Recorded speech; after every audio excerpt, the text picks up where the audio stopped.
How easy is it to get up in the morning when you know you're not doing all that it takes? It's not very easy at all.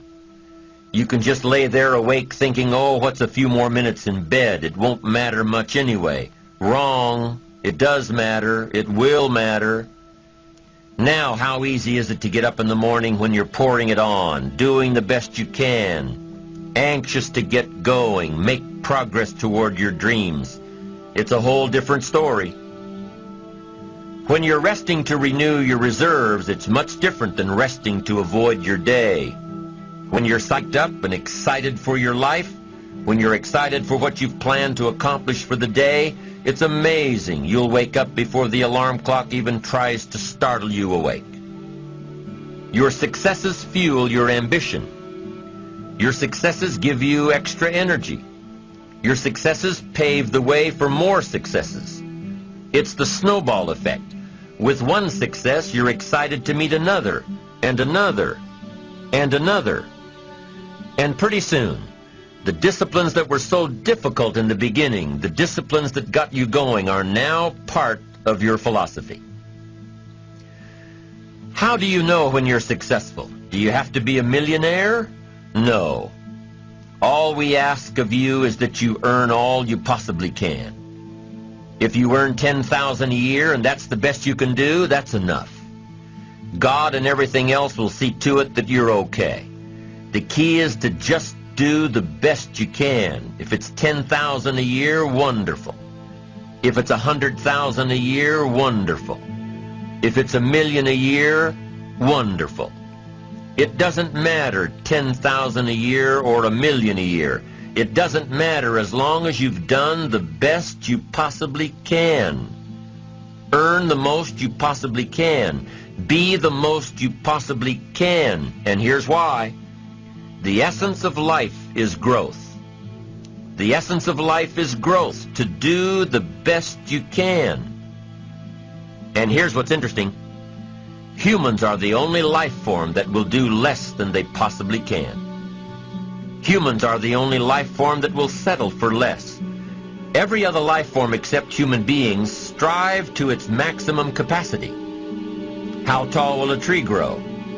Approximately. As tall as it possibly can. You never heard of a tree growing half as high as it could. No, trees don't grow half. Trees send their roots down as deep as possible, stretch their limbs up as high as possible, produce every leaf possible and every fruit possible. As a matter of fact, you never heard of a human physically growing half. We keep growing until we're done. Now that's a part of life we can't control. It's genetically coded. And that's probably why we keep growing till we're done. Because we can't control that part. It's the rest of our growing that we control. The growing of our minds, the expansion of our minds, that we can control. And that's what tends to get away from us. All life forms inherently strive to their max except human beings. Now, why wouldn't human beings strive to their maximum possibility? Here's why. Because we've been given the dignity of choice. It makes us different than alligators and trees and birds. The dignity of choice makes us different than all other life forms. And here's the choice. To become part of what we could be, enough to get by, or to become all that we can be. My best advice for you is to choose the all. Earn all you can, make all the friends you can, read as many books as you can, develop as many skills as you can, see as much as possible, do as much as possible, make as much fortune as possible, give as much of it away as possible. The max. There's no life like it. I'm telling you, once I got on track, I've never looked back. Pick up the challenge. Go for it. Take the best of the two easies. Take the root of it's easy to get ahead. It's easy to do all you can. It's easy to succeed. It's easy to have financial freedom. The more you do, the more you get. So the two primary benefits of positive reinforcement are, number one, to build good habits, and number two, to create more energy to fuel your ambitions, your desires, your achievements. How can you isolate what's working for you and what isn't? How can you make sure that you are reinforcing your positive disciplines?